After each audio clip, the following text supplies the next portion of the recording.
Recipe ചെയ്യാം. ഇത് ബാച്ചിലേഴ്സിനൊക്കെ ആണെങ്കിലും പെട്ടെന്ന് തന്നെ റെഡിയാക്കിയിട്ട് എടുക്കാം. കൂണിന്റെ ഒരു ഉപകാരം എന്താണെന്ന് വെച്ചിട്ടുണ്ടെങ്കിൽ കൂണിന് അധികം വേവൊന്നുമില്ല. കൂണൊന്ന് നന്നായിട്ട് കറി ഒന്ന് നന്നായിട്ട് തിളച്ച് കഴിഞ്ഞിട്ടുണ്ടെങ്കിൽ തന്നെ പെട്ടെന്ന് നമുക്ക് കൂണ് വെന്ത് കിട്ടും. പിന്നെ ഇത് നമുക്ക് ചോറിന്റെ കൂടെ അല്ലെങ്കിൽ ചപ്പാത്തിയുടെ കൂടെ. ഇതിന്റെ ഗ്രേവി ചെറുതായിട്ട് തന്നെ നല്ലൊരു തിക്കായിട്ടിരിക്കും. ഗ്രേവി ആയിട്ട് ഉണ്ടാവില്ല, നല്ലൊരു തിക്കായിട്ടുള്ളൊരു ഗ്രേവി ഉണ്ടാവും. അത് ചപ്പാത്തിയുടെ ഉള്ളിലേക്ക് വെച്ച് കഴിക്കാൻ വേണ്ടിയിട്ട് നല്ല ടേസ്റ്റ് ആയിരിക്കും. അല്ലെങ്കിൽ ചോറിന്റെ കൂടെ കഴിക്കാനാണെങ്കിലും നല്ല ടേസ്റ്റാണ്. അപ്പൊ ഇനി നമുക്ക് ഒട്ടും സമയം കളയാണ്ട് തന്നെ റെഡിയാക്കിയിട്ട് എടുക്കുന്ന ഇനി അതാണ്. ഈ മഷ്റൂം തോരൻ റെഡിയാക്കാൻ വേണ്ടിയിട്ട് മിക്കവാറും സംശയമാണ് മഷ്റൂം എങ്ങനെ കഴുകിയെടുക്കാന്നുള്ളത്. മഷ്റൂം ഒരു സമയത്ത് നമ്മൾ വെള്ളത്തിലിട്ട് വെക്കരുത് കേട്ടോ. മഷ്റൂം ഇത് ഞാനിപ്പോൾ ഓൾറെഡി കഴുകി വെച്ചേക്കുന്നതാണ്. നിങ്ങളൊന്നുകൂടി കാണിച്ചു തരാം. അതേപോലെ നമ്മൾ മഷ്റൂമിൽ ഇങ്ങനെ വെള്ളം ഒഴിക്കുക. വെള്ളം ഒഴിച്ചിട്ട് ഒട്ടും സമയം വെള്ളത്തിലിടരുത്. ഇതിങ്ങനെ ഇതേപോലെ ഇങ്ങനെ എടുത്തിട്ട് വെള്ളത്തിലിട്ടിട്ട് ഇങ്ങനെ കഴുകി പെട്ടെന്ന് തന്നെ എടുക്കുക. കാരണം ഈ മഷ്റൂമിൻ്റെ ഉള്ളിലേക്ക് അല്ലെങ്കിൽ വെള്ളം കയറും കേട്ടോ. ഇതേപോലെ ഇങ്ങനെ കഴുകിയിട്ടെടുക്കുക. കഴുകി കഴിഞ്ഞ് കഴിയുമ്പോൾ ഇതേപോലെ വെള്ളം പോകാൻ വേണ്ടിയിട്ടൊന്ന് ഇങ്ങനെ ഒന്ന് കുടഞ്ഞു കളഞ്ഞു. വെള്ളം കയറിയിട്ടുണ്ടെന്ന് വെച്ചിട്ടുണ്ടെങ്കിൽ ഇത് നമ്മൾ കറി വയ്ക്കുന്ന സമയത്ത് ഈ മഷ്റൂമിൻ്റെ ഉള്ളിൽ നിന്ന് നന്നായിട്ട് വെള്ളം വരും. അല്ലെങ്കിൽ തന്നെ മഷ്റൂമിൻ്റെ ഉള്ളിൽ നിറച്ചും വെള്ളമാണ്. അപ്പോൾ നമ്മൾ വെള്ളത്തിനും കൂടി ഇട്ട് വെച്ചിട്ടുണ്ടെന്ന് വെച്ചിട്ടുണ്ടെങ്കിൽ നിറച്ച് വെള്ളം വരും. അപ്പോൾ അഴുക്ക് പോയിട്ടില്ല എന്ന് വെച്ചിട്ടുണ്ടെങ്കിൽ നിങ്ങൾ അതനുസരിച്ചിട്ട് 1, 2 അല്ലെങ്കിൽ 3 പ്രാവശ്യം കഴുകിയിട്ടെടുക്കുക. ഒരു സമയത്തും വെള്ളത്തിലിട്ട് വെക്കരുത്. ഇത് ഞാനിപ്പോൾ എടുത്തേക്കുന്നത് 1/2 കിലോ മഷ്റൂമായിട്ട് എടുത്തേക്കുന്നത്. ഞങ്ങൾക്ക് മഷ്റൂം കട്ട് ചെയ്തിട്ട് എടുക്കുക. പിന്നെ മഷ്റൂമൊക്കെ എടുക്കുമ്പോൾ എപ്പോഴും നല്ല ഫ്രഷ് ആയിട്ടുള്ളത് മാത്രമേ കറി വയ്ക്കാൻ വേണ്ടിയിട്ട് പാടുള്ളൂ കേട്ടോ. നമ്മൾ കടയിൽ നിന്നൊക്കെ വാങ്ങുമ്പോൾ എപ്പോഴും ആ പാക്കറ്റുമ്പോൾ ഡേറ്റ് ചെയ്തിട്ടുണ്ടാവും. ആ ഡേറ്റ് നോക്കിയിട്ട് നമ്മൾ കടയിൽ നിന്ന് വാങ്ങിച്ചാൽ മതി. കാരണം പഴക്കെത്തിയ മഷ്റൂമൊക്കെ നല്ലതായിരിക്കില്ലല്ലോ. അപ്പോൾ മഷ്റൂമൊക്കെ എപ്പോഴും നല്ല ഫ്രഷ് ആയിട്ട് എടുക്കുക. പിന്നെ നമ്മൾ വാങ്ങിച്ചു കൊടുത്താലും ഫ്രിഡ്ജിലൊന്നും അധികം ദിവസം വെക്കണ്ട. ആ ഡേറ്റ് കഴിഞ്ഞിട്ടുണ്ടെങ്കിൽ പിന്നെ മഷ്റൂം എടുക്കുകയും വേണ്ട. മഷ്റൂം കട്ട് ചെയ്തിട്ട് എടുക്കുന്നതെന്ന് വെച്ചിട്ടുണ്ടെങ്കിൽ ഇതേപോലെ ഇങ്ങനെ കുറച്ച് ചെറുതായിട്ട് ഇങ്ങനെ കട്ട് ചെയ്തിട്ട് എടുക്കുക. അങ്ങനെ ഭയങ്കര പൊടിയായിട്ട് കട്ട് ചെയ്യേണ്ട ആവശ്യമില്ല കേട്ടോ. അപ്പം നമുക്ക് കടയിൽ നിന്ന് ഇതേപോലത്തെ വെള്ളയും കിട്ടും, പിന്നെ ബ്രൗൺ കളർ മഷ്റൂമും കിട്ടും, പിന്നെ വേറെ പല ഷേപ്പുള്ള മഷ്റൂമുകളും കിട്ടും കേട്ടോ. ഇവിടെ ഞങ്ങൾ ചൈനക്കാരുടെ കടയിലേക്ക് പോകുമ്പോൾ വേറെ കുറേ ഷേപ്പുള്ള മഷ്റൂമൊക്കെ ഉണ്ടാവാറുണ്ട്. അതിനെല്ലാം എല്ലാ മഷ്റൂമിനും ഏതാണ്ട് വലിയ ടേസ്റ്റ് വ്യത്യാസമൊന്നുമില്ല കേട്ടോ. അപ്പം ഞങ്ങൾ അങ്ങനെ പല തരത്തിലുള്ള മഷ്റൂമും വാങ്ങാറുണ്ട് മിക്കപ്പോഴും. പക്ഷെ നമ്മുടെ നാട്ടിലേക്ക് സാധാരണ എപ്പോഴും ഈ ടൈപ്പ് മഷ്റൂമാണല്ലോ. പിന്നെ നാട്ടിൽ മഴ പെയ്യുന്ന സമയത്ത് നമുക്ക് ഇടി വെട്ടുന്ന സമയത്ത് ഒരു കൂണ് മുളച്ച് വരുമല്ലോ. ആ കൂണിന് ഭയങ്കര ടേസ്റ്റ് ആയിരിക്കും കേട്ടോ. അത്രയ്ക്ക് ടേസ്റ്റൊന്നും നമ്മൾ ഈ കടയിൽ നിന്ന് വാങ്ങണ ഈ കൂണിന് കിട്ടില്ല. ആ കൂണിന് നമ്മുടെ നാട്ടിൽ പാൽക്കൂണെന്നല്ലേ പറയാം. അത് ഭയങ്കര ടേസ്റ്റ് ആയിരിക്കും. ആ കൂണായിരുന്നാലും നമ്മൾ എടുക്കുന്ന സമയത്ത് വിരിഞ്ഞേക്കണ കൂണൊരു സമയത്ത് നിങ്ങൾ എടുത്ത് കറി വയ്ക്കരുത് കേട്ടോ. മുട്ട് വിരിയുന്നതിന് മുമ്പ് എടുക്കണം. അപ്പോൾ സാധാരണ നാട്ടിൽ ഞങ്ങളുടെ വീട്ടിലൊക്കെ അങ്ങനത്തെ കൂണുണ്ടാവും നല്ല ഇടി വെട്ടണ സമയത്ത്. അപ്പോൾ രാവിലെ പോയി എടുക്കും. കാരണം ഒന്ന് വെയിൽ ഉദിച്ച് കഴിഞ്ഞിട്ടുണ്ടെങ്കിൽ ഈ കൂണെല്ലാവരും വിരിഞ്ഞ് കഴിഞ്ഞിട്ടുണ്ടെങ്കിൽ പിന്നെ അത് പോയ്സണാന്ന് പറയാം. അപ്പോൾ അതുകൊണ്ട് മഷ്റൂം കറി വയ്ക്കാൻ വേണ്ടിയിട്ട് റെഡി ആയിട്ടുണ്ട്. ഈ കൂണിലേക്കുള്ള മസാല റെഡിയാക്കാൻ വേണ്ടിയിട്ട് ഒരു വലിയ സവോള നല്ല പൊടിയായിട്ട് കട്ട് ചെയ്തിട്ട് എടുത്തിട്ടുണ്ട്. സവോള കുറച്ച് കൂടുതൽ ചേർക്കാം. പിന്നെ ഒരു 10 വലിയ വെളുത്തുള്ളി ചതച്ചെടുത്തത്, ഒരു വലിയ കഷ്ണം ഇഞ്ചി, പിന്നെ ഞാനിവിടെ 3 ചെറിയ പച്ചമുളകാണ് എടുത്തേക്കുന്നത്. അല്ലെങ്കിൽ പച്ചമുളക് നിങ്ങളുടെ എരിവിനനുസരിച്ചിട്ട് എടുക്കുക.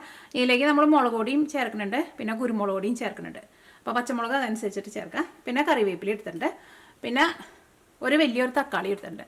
പിന്നെ കറിയിലേക്ക് മസാലപ്പൊടികളായിട്ട് സാധാരണ നമ്മൾ കറിയിലേക്കൊക്കെ ചേർക്കണം. മഞ്ഞൾപ്പൊടിയും വേണം, മല്ലിപ്പൊടിയും വേണം, മുളക് പൊടിയും വേണം, പിന്നെ ഗരം മസാലയും കുരുമുളക് പൊടിയും. അപ്പോൾ ഇത്രയും സാധനങ്ങൾ മാത്രമേ നമുക്ക് ആവശ്യമുള്ളൂ. അപ്പോൾ ഇനി നമുക്ക് കറി റെഡിയാക്കാം. അപ്പോൾ അവിടെ മസാല റെഡിയാക്കാൻ വേണ്ടിയിട്ട് ഒരു പാൻ വെച്ചിട്ട് ചൂടാക്കുക. നമ്മുടെ പാൻ നന്നായിട്ട് ചൂടായിട്ടുണ്ട്. ഇതിലേക്ക് വെളിച്ചെണ്ണ ചേർക്കുക. എന്തോ ആയിരുന്നാലും കുഴപ്പമില്ല, ഞാനിപ്പോൾ ഇവിടെ വെളിച്ചെണ്ണയിലാണ് ഉണ്ടാക്കുന്നത്. ഇത് വെളിച്ചെണ്ണ കേട്ടോ, തണുപ്പായതുകൊണ്ടാണ് വെളിച്ചെണ്ണ ഇങ്ങനെ കട്ട പിടിച്ചിട്ടിരിക്കുന്നത്. വെളിച്ചെണ്ണ നന്നായിട്ട് ചൂടായിട്ടുണ്ട്. ഇനി ഇതിലേക്ക് കടുക് ചേർക്കാം. കടുക് ചേർക്കുന്ന നേരത്തെ പറഞ്ഞിട്ടുണ്ടായിരുന്നില്ല. അപ്പോൾ ഞാൻ ഇതിലേക്ക് ഒരു 1/2 ടേബിൾ സ്പൂൺ കടുകാണ് ചേർത്തത്. കടുക് ഒന്ന് പൊട്ടട്ടെ. അപ്പോൾ കടുക് പൊട്ടിയിട്ടുണ്ട്. ഇനി ഇതിലേക്ക് സവോള, ഇഞ്ചി, വെളുത്തുള്ളി, പച്ചമുളക് ചേർക്കാം. വെളിച്ചെണ്ണയുടെ നല്ല മണം വരുന്നുണ്ട്. ഇനി ഇതിലേക്ക് കറിവേപ്പിലയും ചേർക്കാം.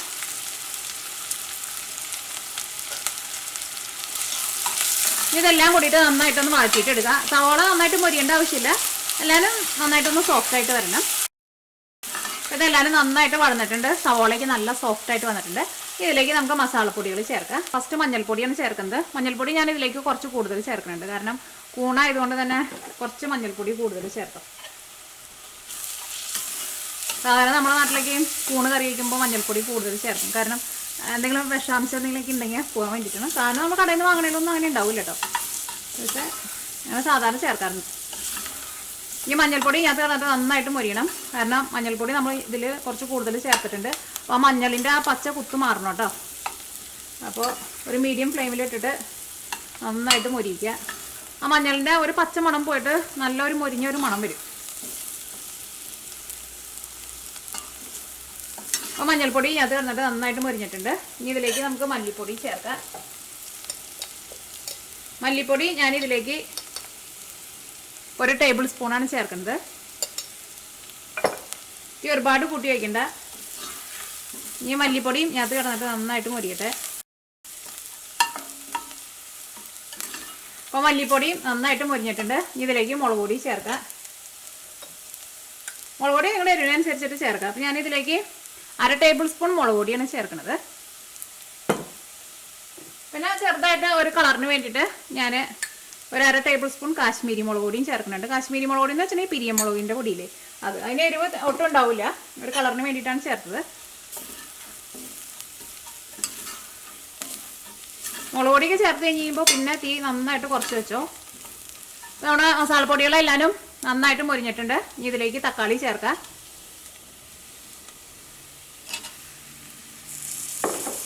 തക്കാളിയിലേക്ക് ആവശ്യത്തിന് ഉപ്പ് ചേർക്കാം. കറിയിലേക്കും കൂടിയിട്ടുള്ള ഉപ്പ് ഒരുമിച്ച് ചേർക്കാം. പിന്നെ ഈ കൂണിനൊന്നും ഉപ്പ് അധികം ആവശ്യം ഉണ്ടാവില്ല കേട്ടോ. കൂണൊക്കെ നമ്മൾ കാണുമ്പോൾ കുറേ ഉള്ള പോലെ തോന്നും, പക്ഷേ വെന്ത് വന്നു കഴിഞ്ഞ് കഴിയുമ്പോൾ വളരെ കുറച്ച് ഉണ്ടാവുള്ളൂ. അപ്പോൾ ഉപ്പൊക്കെ ഫസ്റ്റ് ചേർക്കുമ്പോൾ വളരെ കുറച്ച് ചേർത്താൽ മതി. ഈ തീ നന്നായിട്ട് കുറച്ചിട്ട് മൂടി വയ്ക്കാം. തക്കാളി വെന്ത് നല്ല സോഫ്റ്റ് ആയിട്ട് വരട്ടെ. അപ്പോൾ തക്കാളി വെന്ത് നല്ല സോഫ്റ്റ് ആയിട്ടുണ്ട്. നിങ്ങൾ ഇടയ്ക്ക് ഒന്ന് ഇളക്കിയിട്ട് കൊടുക്കണം കേട്ടോ. ഞാനൊരു 2 പ്രാവശ്യം ഇളക്കിയിട്ട് കൊടുത്തിട്ടുണ്ടായിരുന്നു. തക്കാളി ഇതേപോലെ നല്ല പേസ്റ്റായിട്ട് വരണം കേട്ടോ. ഇതിലേക്ക് ഞാനിവിടെ കുറച്ച് കുരുമുളക് പൊടിയും ചേർക്കുന്നുണ്ട്. നമ്മുടെ ടേസ്റ്റിനനുസരിച്ചിട്ട് കുറച്ച് ചേർത്ത് കൊടുക്കാം. ഗരം മസാലയും ചേർക്കാം. ഗരം മസാല ഞാനിതിലേക്ക് 1/2 ടേബിൾ സ്പൂണാണ് ചേർത്തേക്കുന്നത്. വേണ്ടെങ്കിൽ നമ്മുടെ കറി റെഡി ആയി കഴിഞ്ഞിട്ട് പിന്നെ ടേസ്റ്റ് നോക്കിയിട്ട് ഗരം മസാല വേണമെന്ന് വെച്ചിട്ടുണ്ടെങ്കിൽ നമുക്ക് ലാസ്റ്റും ചേർക്കാം കേട്ടോ. ഗരം മസാലയ്ക്ക് അങ്ങനെ ഒരു പച്ച ടേസ്റ്റ് ഒന്നുമില്ല, കറിയുടെ ഏറ്റവും ലാസ്റ്റ് ചേർത്താലും കുഴപ്പമില്ല. അപ്പോൾ അതുകൊണ്ടാണ് ഗരം മസാലയുടെ അളവ് കറക്റ്റ് പറയാത്തത്. ഇനി ഇതിലേക്ക് നമുക്ക് നമ്മളെ കട്ട് ചെയ്ത് വെച്ചേക്കണ കൂണും ചേർക്കാം.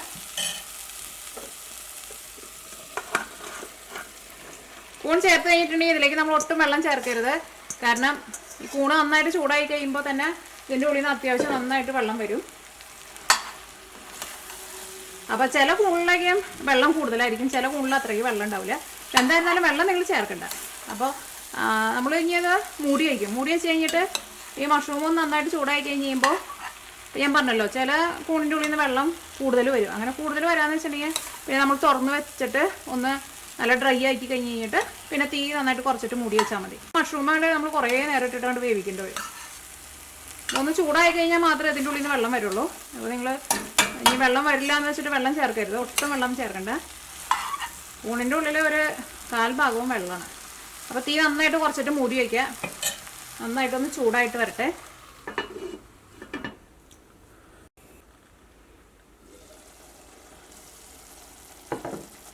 ഇപ്പോൾ മഷ്റൂം നന്നായിട്ട് ചൂടായി കഴിഞ്ഞപ്പോൾ മഷ്റൂമിൻ്റെ ഉള്ളിൽ നിന്ന് തന്നെ നന്നായിട്ട് വെള്ളം വന്നിട്ടുണ്ട്. ഈ ഗ്രേവിയിൽ കിടന്നിട്ട് മഷ്റൂമായിട്ട് വെന്ത് വരട്ടെ. അതേപോലെ നന്നായിട്ട് മഷ്റൂമിൻ്റെ ഉള്ളിൽ നിന്ന് വെള്ളം വന്നു കഴിഞ്ഞിട്ടുണ്ടെങ്കിൽ പിന്നെ ഒരു മീഡിയം ഫ്ലെയിമിൽ വെച്ചിട്ട് ഒരു 10 മിനിറ്റും കൂടി കറി മൂടി വെച്ചാൽ മതി കേട്ടോ.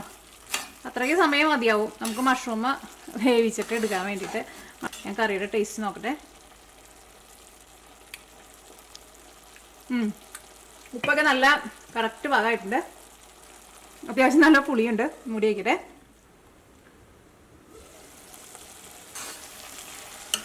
നമ്മുടെ മഷ്റൂമൊക്കെ നന്നായിട്ട് വെന്തിട്ടുണ്ട്. ഇനി നിങ്ങൾക്ക് നല്ല ഡ്രൈ ആയിട്ട് എടുക്കണമെന്ന് വെച്ചിട്ടുണ്ടെങ്കിൽ അങ്ങനെ എടുക്കുക. ഇതൊന്ന് കറിയൊന്ന് ഇരുന്ന് കഴിയുമ്പോൾ ഒന്നുകൂടി നല്ല തിക്കായിട്ട് വരും. ഞങ്ങൾക്ക് ചെറുതായിട്ട് ഒരു കുറുകിയ ചാറ് പോലെയുണ്ട്.